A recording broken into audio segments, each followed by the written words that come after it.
menurut Quran surat Al-Fajr ayat 27 sampai 30 serta Quran surat Al-Baqarah ayat 156. Nah, pertanyaan saya, apakah pengalaman fana atau lenyapnya diri dan baqo atau kekekalan bersama Allah merupakan puncak perjalanan tasawuf atau hanya tahap sementara? Terus kemudian yang kedua, dalam Quran surat Al-Insan ayat 29 sampai 30 serta Quran surat Ar-Ra'd ayat 11. Nah, pertanyaan saya, jika segala sesuatu berasal dari Allah, apakah manusia benar-benar memiliki ikhtiar atau kehendak bebas dalam hidupnya? Lantas bagaimana hubungan antara khodok dan khodar dalam perjalanan spiritual manusia? Oke, sampun. Assalamualaikum warahmatullahi wabarakatuh. Waalaikumsalam warahmatullahi wabarakatuh. Terkait masalah kekekalan, jikalau seseorang sudah mencapai pada makom musyahadah, makom yang ada cuman Allah, apakah itu sudah puncak dari sebuah perjalanan? Jawabannya ada dua. Pertama, jikalau saat dalam thariqah itu melewati thariqah itu, thariqah A misalnya, sampai di musyahadah, betul itu puncak perjalanan Anda selesai. Sebagian ulama ahli sufi mengatakan makom jam'i. Udah. Cuman pertanyaannya, dikembalikan lagi apa enggak? Ruhaniyah ini di alam dunia. Kalau iya, maka ini bukan akhir sebuah cerita. Inilah jawaban mengapa para kekasih Allah itu makomnya, tingkatannya itu ada dua, makom mahfud dan maksum. Nah, ini makom mahfud dihuni oleh kekasih Allah di fana dan kamil, makom maksum dihuni oleh kekasih Allah di baqo. Saya jawab itu puncak, disebut makom jam'i. Cara bis jurusan Jember sudah sampai di terminal Jember. Sekarang bis awakmu di kongonan Surabaya mana enggak? Nek enggak ya selamanya sudah mangkrong di Jember. Artinya jenengan ini diturunkan lagi apa enggak? Kalau diturunkan berarti jawabannya belum puncak sebagai itu, belum puncak perjalanan akhir.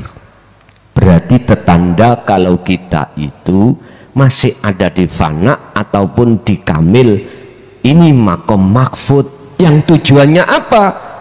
Allah mengedukkan lagi, menurunkan lagi semata-mata untuk memperkuat kemakrifatan, keiksanan sampai datang Allah. Dua, apa maksudnya? Bisa jadi itu nanti Allah mempunyai maksud untuk mengutus panjenengan supaya menyampaikan risalah ini terhadap kaum atau terhadap anak cucu. Itulah bentuknya wa ahlikum naro. Tapi nek gak didukno udah dibakok isu di musyahadah makom jam'i ya wis gak gembel wong. Sudah enggak macam-macam terhadap gembul atau campur dengan urusan duniawiyah. Enak ning kono. Meneng ae disenggol bojone ya meneng. Wis pokoke meneng tok. Wis Bapak Ibu hadirin jamaah rahimakumullah, ketika proses mahfud ini sudah selesai, jenengan terus ditarik Allah di maksum bako ini. Lah ini juga muncul kerasulan enggak? Muncul kerasulan, kenabiane ya digawa, rasule ya digawa. Makanya tadi saya katakan rasul itu sudah tentu nabi, kalau nabi belum tentu rasul. Dan kita nggak bisa keluar dari apa yang jadi ketetapan Allah. Kita bah didadekno lentu ya monggo, begedel ya monggo, wis meneng tok isine sampean kalih kula. Dalam beberapa ayat tentang menuju liqa Allah, apakah manusia itu ada hak untuk ikhtiar dan usaha? Terus bagaimana dengan ketetapan qada dan qadarnya Allah? Ngeten Pak, nanti itu kami bahas juga di dalam makalah, kalau nggak salah makalah 2 di kitab Hikam terkait himmah dengan syahwah. Himmah dan syahwah ini ada kaitannya dengan makom tajrid, dengan makom sabab. Ngeten asli nih, kalau tak ngomong asli nih diri, jenengan iso ikhtiar iku sopo yang berperan? Allah tah asli nih ngaten. Kalau jenengan sudah tahu aslinya semua di balik itu adalah Allah dan tidak keluar dari ketetapan Allah, bagaimana mungkin kita berani mengatakan dan merasa kalau kita itu bisa ikhtiar dan usaha? Wis.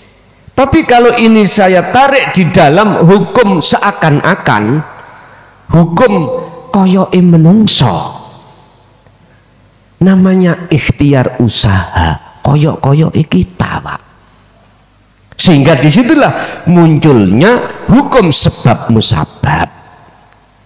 Niki wonten makom asbab, nek makom tajrid mboten glinding makom tajrid itu. Nek makom sabab mboten, masih ada keterkaitan hukum sebab akibat. Aku wareg ya sebabe mangan, lha ngaten, sebabe makan dan seterusnya. Aku punya anak sebabnya nikah, lah ngoten nggih. Wis macem-macem. Awakmu iku kok gak ono aku, gak dadi, gak wujud anak awakmu iku. Nah, kita kadang-kadang seperti itu, Pak. Iman kita kecantol di situ. Padahal mohon maaf seakan-akan itu daya upaya ikhtiar kita.